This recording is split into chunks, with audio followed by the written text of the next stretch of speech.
So I bought books as a reference.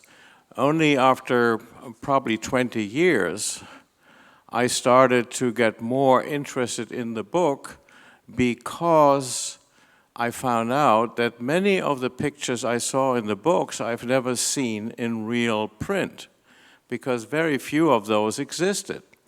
So that's how I turned to photo books to see much more of the work of the photographer than I ever could have seen in museums or galleries at the time. So going from acquiring and buying photo books, which I think many people do, and collecting the field is slightly different because you have a much better in-depth knowledge of what you're looking for. And that's what I only did the last 15 years. I started collecting because as a sort of reference, when I started photography, I had no idea about it. It just hit me overnight. And I wanted to learn as much as possible. And so I started collecting in the mid-80s. And in Vienna, it was basically a desert. We couldn't find any photography books. There was, I would say, the maximum on a bookshelf in a big bookstore was maybe like 10, 15 photography books. One of them was John Hedgecore's color photography. And then you had probably a Helmut Newton, a Herb Ritz, and if you're lucky, a Bruce Weber. And of course, the Man Ray book that is in these shelves usually. And it was there where I discovered the first my first Irving Penn book, and from like we heard before from Michel, it takes one step, leads you to the next one, and then you cross-reference and you get curious, and it's that circle that the more you know, the more you don't know, because the more knowledge you have, the bigger the circle gets. So the bigger the unknown terra gets. So the more you know about photo books, the less you know, actually. You can say that again, actually. I know that for sure. This is just a fun question, I hope. Can you remember the first photo book you bought, or maybe the first significant photo book you bought? Because I have a terrible admission here that the first significant photo book I bought was Sam Haskin's Cowboy Kate. Although, in mitigation, I very quickly discovered American photographs and the Americans. But what was the first significant photo book you purchased, if you can remember? The one that really said something to you? Well, in my case, it was Images à la Sauvette by Henri Cartier-Bresson. And I remember it because it was a very expensive book for me at the time. It was 125 francs, and I was making 15 francs a month as an assistant, as an apprenticeship photographer. So it was almost a year's salary. But it's a fantastic book, and I still think the Images of Cartier-Bresson, it's the best way. It's with this book that I have the best feeling. I think it's better than when you see the Cartier-Bresson prints on the wall. And naturally, I remember it. Well, I guess that I can't exactly remember the first book, but I'm sure it was a book on Ansel Adams, because I met him in my job at Polaroid in '65, and he was a photographer everybody knew except me. And so I wanted to find out, and I bought a book. But I would like to address one issue, which is, what is a photo book? We have two words, photo and book. Most of the books, of course, are printed photos. They're not necessarily a photo book. And I always try to explain to people who are interested that a photo book, in particular a book, is like an orchestra. And if you are listening to a violin concert and you only hear the violin playing, why do you need an orchestra for that? And I think that the book has so many other players than just the photograph, which is very important, but it has design, layout, paper, size, color, and that is, and we experienced the 4 most important photo books just half an hour ago, and there were every part of the orchestra. They were designed, they had color, they had size, they were thought layouts. He was a designer, William Klein was a filmmaker, he was an artist, he was a painter. So he played all the tunes, and that's why those books are so great. I remember exactly, the first book that I bought was Aktfotografie in Amerika heute. Oh, very good. With, As bad as me. I remember Jeff Dunas's pictures in there. And so that was really funny, like just maybe 5 years or 6 years back. My phone rang, actually it must be like 8 years now. My phone rang, and I pick up the phone, and the voice on the other end of the line says, "Hi, my name is Jeff Dunas. I'm a photographer. I would like to invite you to my photo festival to America, you know, to teach a workshop." And I couldn't believe it. You know, there was this moment where I always really remember buying that book, and then I don't know, 25 years later, the photographer calls me up and invites me. And I went because I was really touched by that fact. Right.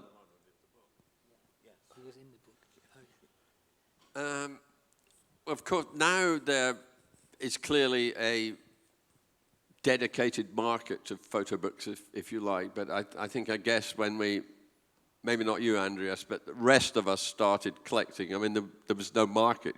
You found them in bookshops, basically. That was the marketplace. Do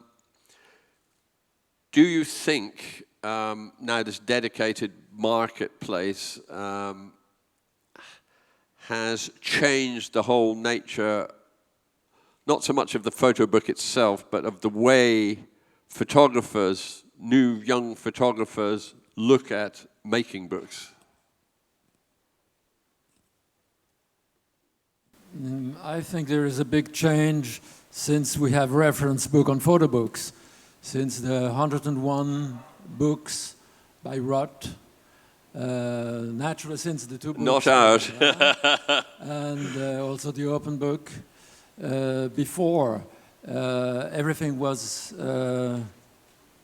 very open and people didn't know exactly. And now there is a classification, and a book that is not referenced is a book that will be still cheap. And as soon as the books are really referenced, and in the 100 books or the Euro books, and they are getting more expensive. So I think now a lot of collectors just follow some trends and follow some decisions that have been taken by all of us, in fact. Yes, I mean, I guess a canon was inadvertently created. You can't help it. I mean, you either do that or you don't talk about the things. So, I mean, it is unfortunate, but I think it does go all the way through to the kind of books that photographers are making, and now the little trends in photo books. Whereas before, photographers just made books without thinking about it too much. Well, I also would say that photographers, and I'm referencing one of the great photographers, Kudelka, and I think he recently was, or a year ago, he was asked at this panel what his best book were, and he answered, you know, I'm not a designer, I need a designer to do a book, and I can only advise all the photographers and all the aspiring people who want to make a photo book that, you know, other than William Klein, who came from all the trades, most young photographers do not have all these assets at their hand. They should seek some additional understanding from graphic designers or printers or layouters, whatever you call it. Because photographs just on paper doesn't make a photo book.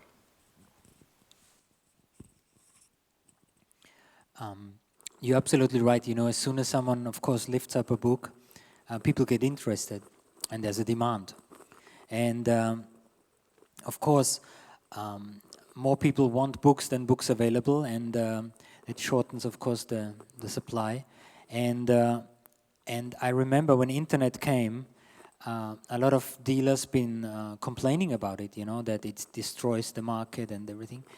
And now I think all the same dealers that complained before need the internet to, it's the base of their business, basically.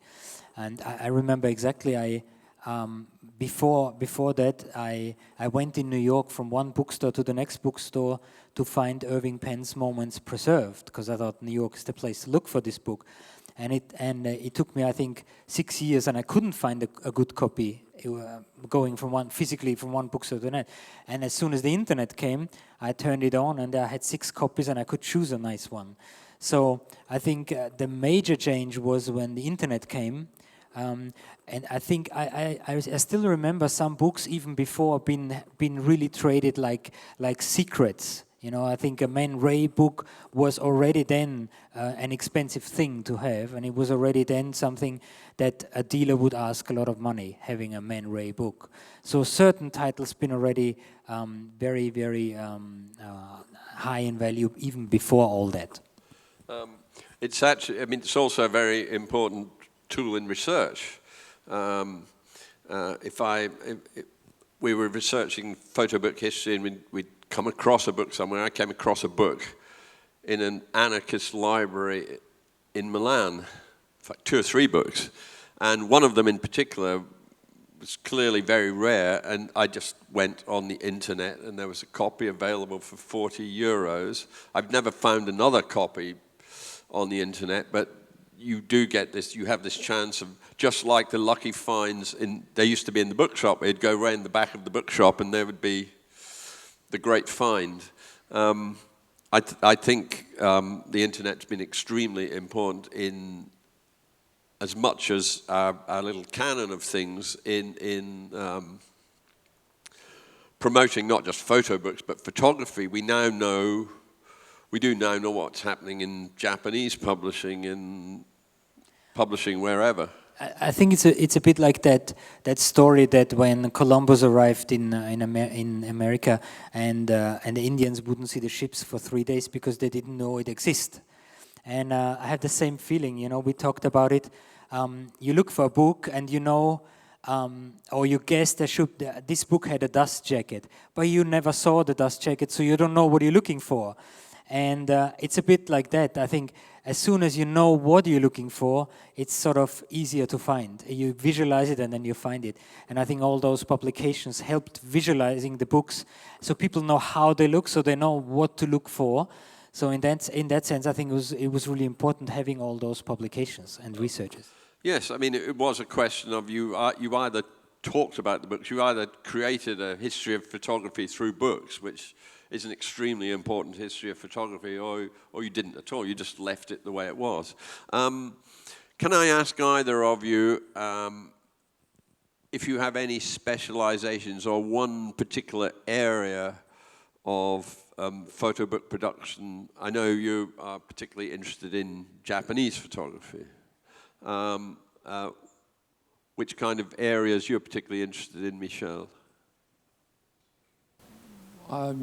We have no particular interest in one thing. We are interested in everything. That's our problem, because we collect very widely. In fact, we collect history of photography. So we collect from the beginning and up to nowadays. And it's a very, very large range. And we love all periods. And we love, we have certain photographers that we care follow, especially, yeah. and that we follow. But not. I couldn't say anything in particular. No. Well, as I said, I think the important thing for me is that the photo book is a book and not only printed photographs. So I'm looking for those books that have the individuality or the design which goes beyond the printed photograph. And you must then come to certain countries where this craft, the graphics were major, and you automatically come to the Soviet Union in the 20s and 30s, you come to Holland in the 20s and 30s, you come to France, in the same period, and Germany, and not to forget Czechoslovakia. And I think this is Japan, obviously, as a different type. And those are the areas which I focus on, and try then to see what is available in the local libraries, because you cannot go to the internet and find everything. But the important thing is that you really do research. If you really collect, you have to be informed. You cannot just believe what the internet, or any dealer for that matter, can tell you, because they only know what they know. And it is a full-time job. To collect photo books in a broader sense, it's a full-time job. And I can tell you, I'm doing it for 15 years and I do nothing else, and I still know there are a lot of gaps. So going into finding the books, how they look, is very important, but you have to go to the sources, and you have to start in the country where these books were made. And hopefully then you enjoy it, because a collector should enjoy what he's doing, or she. And it's not an investment. You should not see it as an investment, that's all I can say, because then you may be lost. I agree that collecting goes beyond the internet and beyond books about books. It's you start like doing detective work, like going in libraries. I remember like 2 years back, a friend of mine called me and he said, do you remember that antiquarian bookstore there and there? And I said, yeah, of course I know it. The one that's always shut, always closed down. He said, yeah, I remember the bookstore. And he says, I passed the store the other day, and the window was open, and it was full of photo books.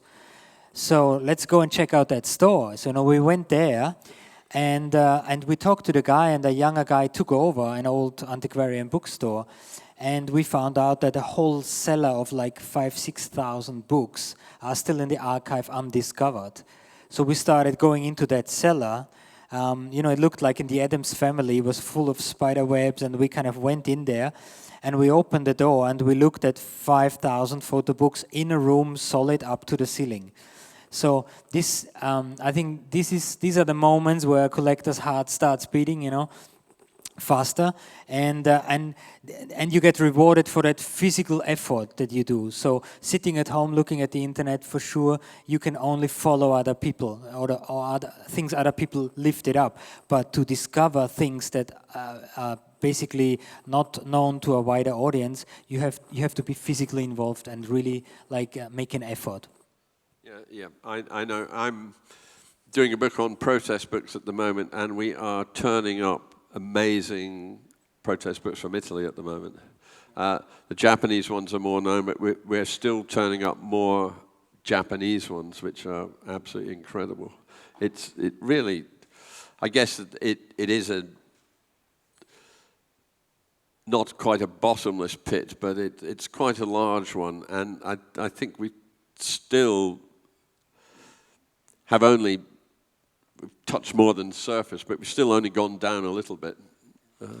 Yeah, I also want to add, not to give the wrong impression, I think you also need, and that's a good thing in the world today, you need a network. You need people who help you find the things you're looking for.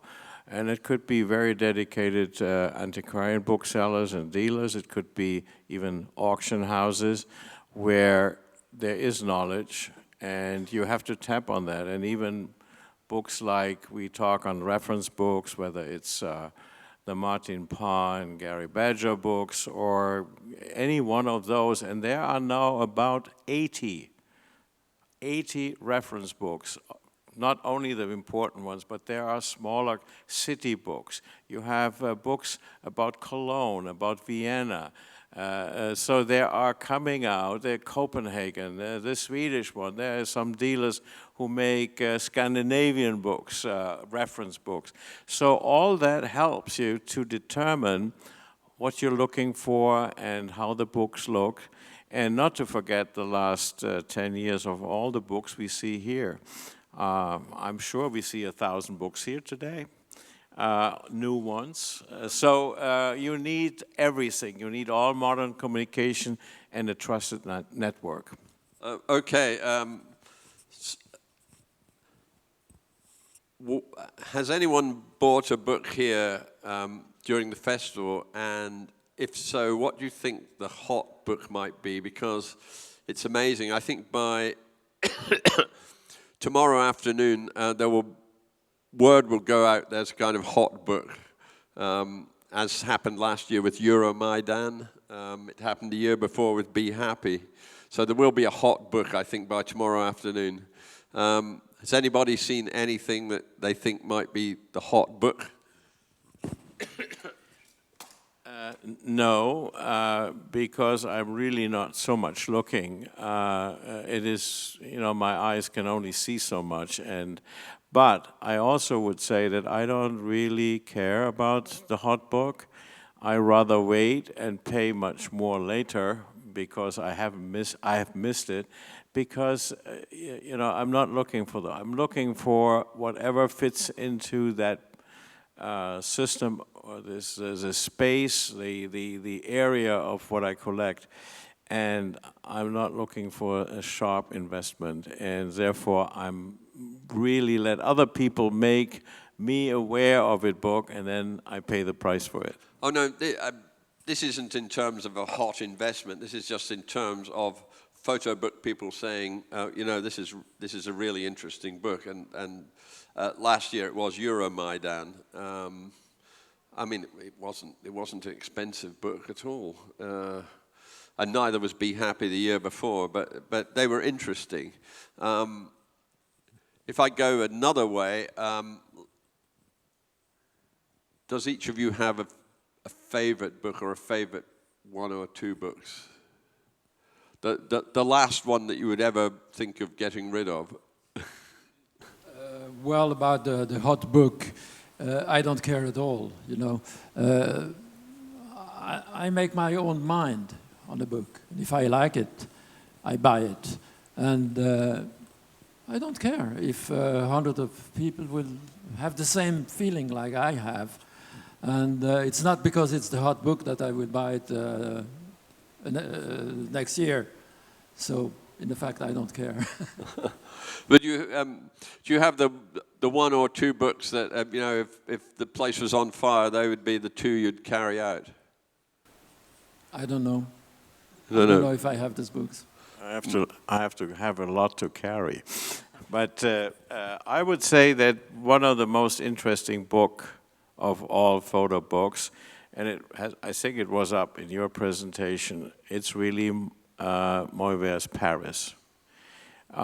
And yes, it is, everybody agrees, so it's not an unusual taste, but it's the only book where you actually have the result being it. There are no pictures. There are individual pictures, but this book was created in the process of making it.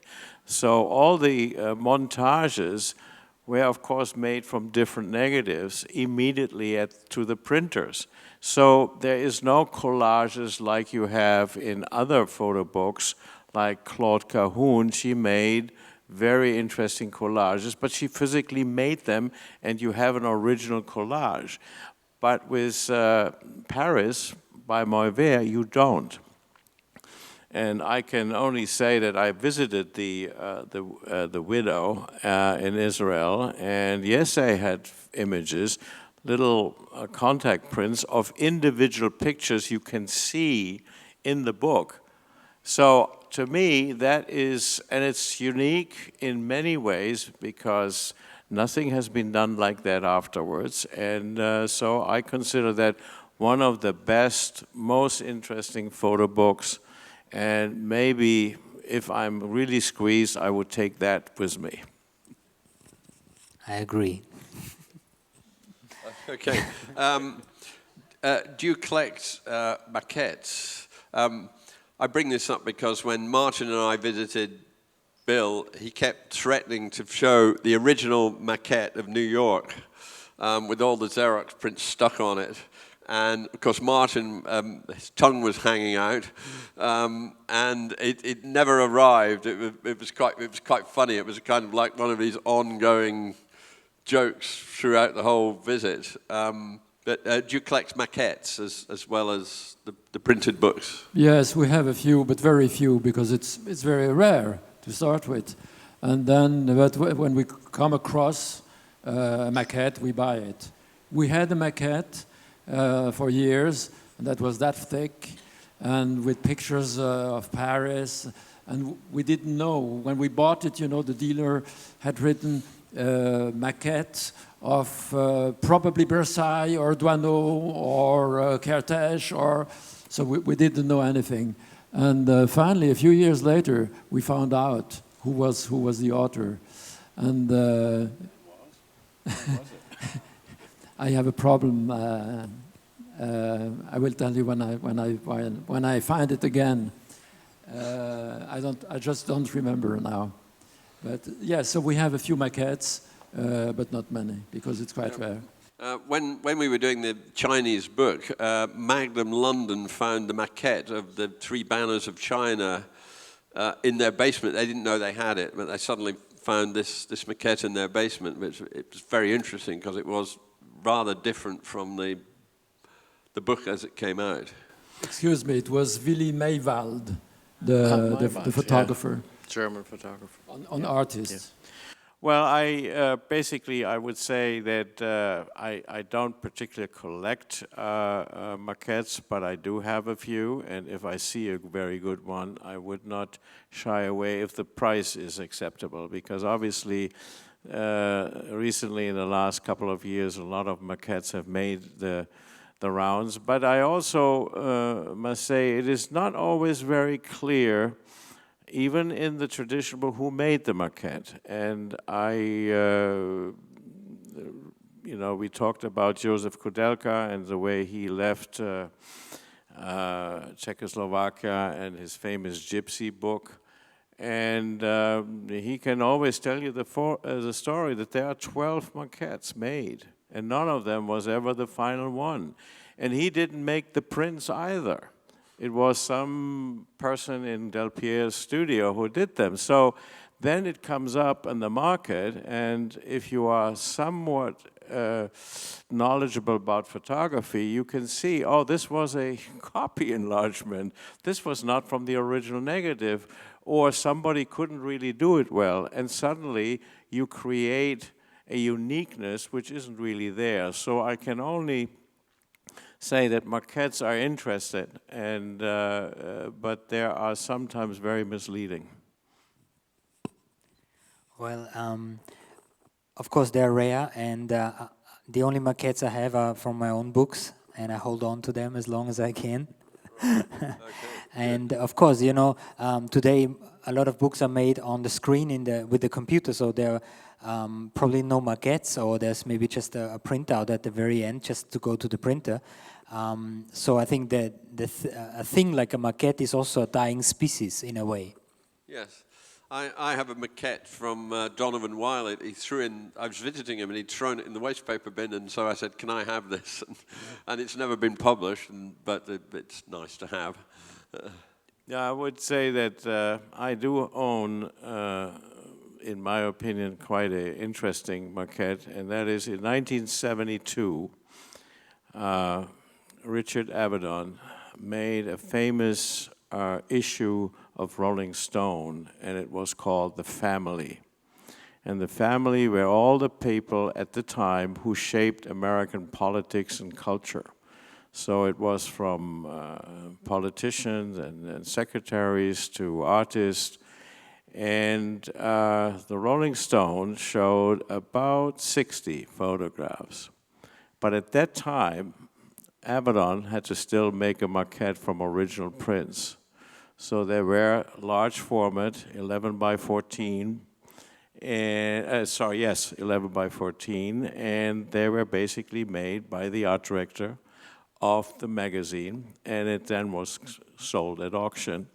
And I had to get a letter from Avedon saying that I was allowed to keep it because he was normally insisting that this was his and not that of the magazine. So there are some great maquettes, and he made the prints, but it's very rare. And I think there were 3 maquettes in the markets were really interesting. One was, of course, Metal by Germain Krull. That was an exceptional possibility to acquire a maquette, but it also fetched a lot of money.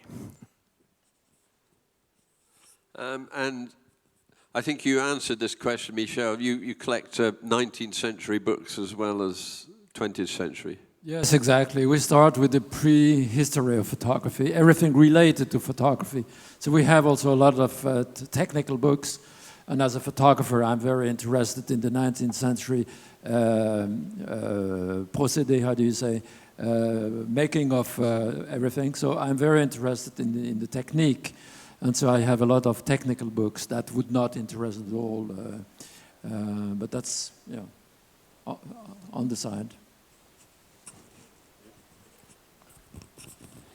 I have a very distinct date from when I start, and that is 1987. And about that time, it was possible to reproduce photographs. Everything before that was basically some kind of an original print mounted to an album or to a book.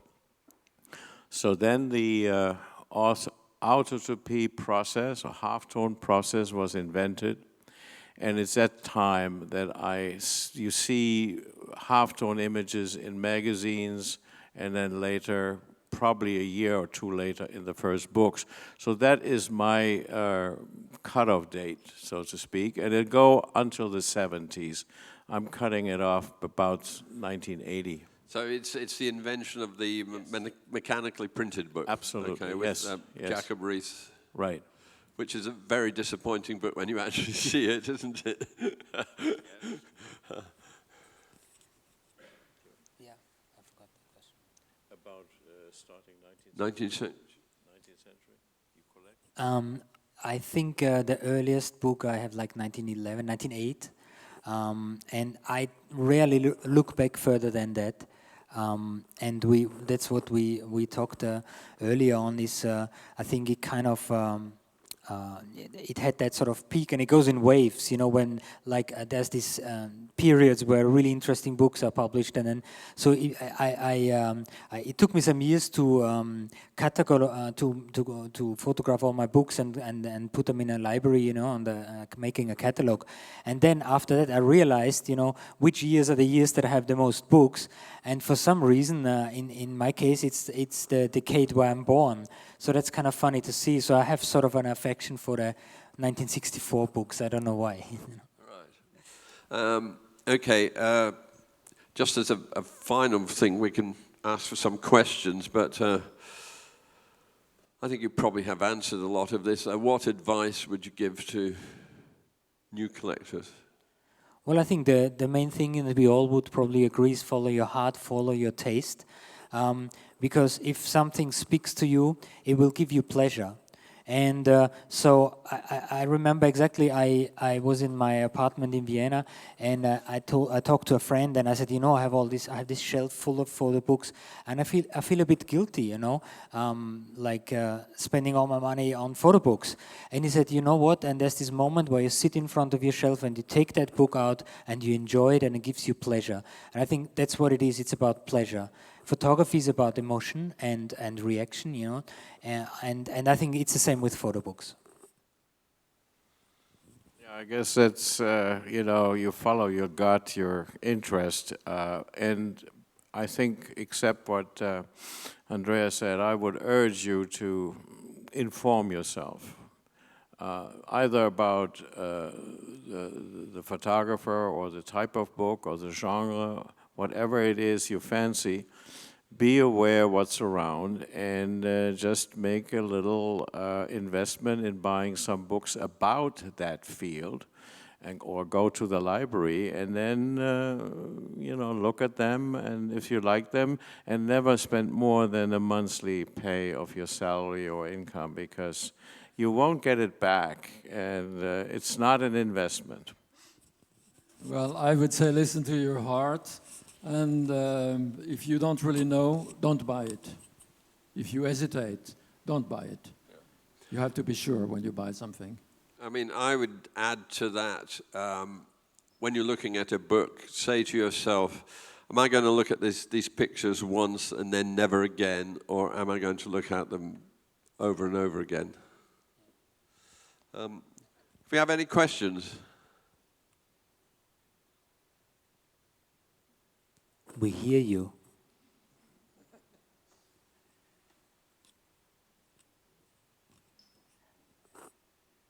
No collectors here? Any investors here? Okay. Oh, okay. Yeah. Thank you very much. Yes, It's got a now question. award time. What's your question? Oh, a question.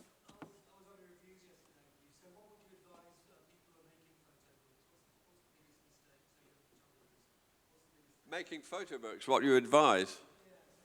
Make better photographs.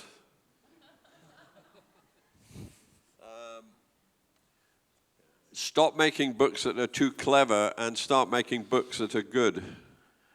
Well, I give you an historical answer.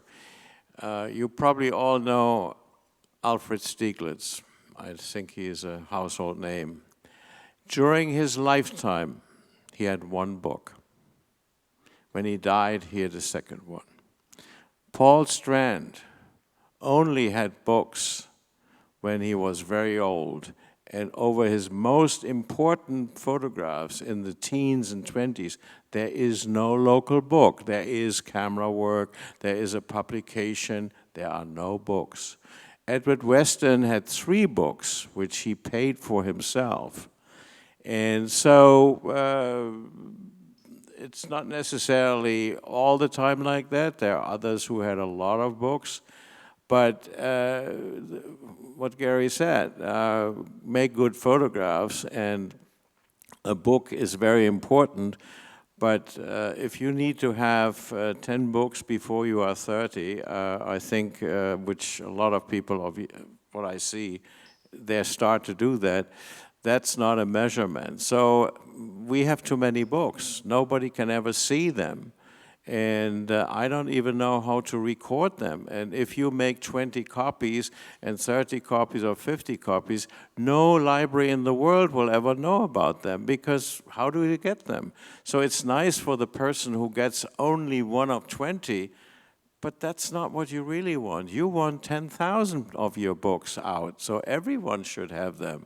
And that's why it's easier and nicer to have a book with Taschen, if you can get it, than doing it yourself. It's awarding for yourself, but it's not where your work is out. If you're good in photography, the work should be out and should be seen.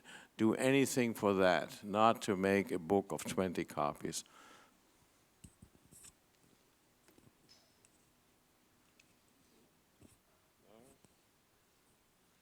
Okay, it's now awards time, I think, and then party time after that. Thank you for coming. Thank you.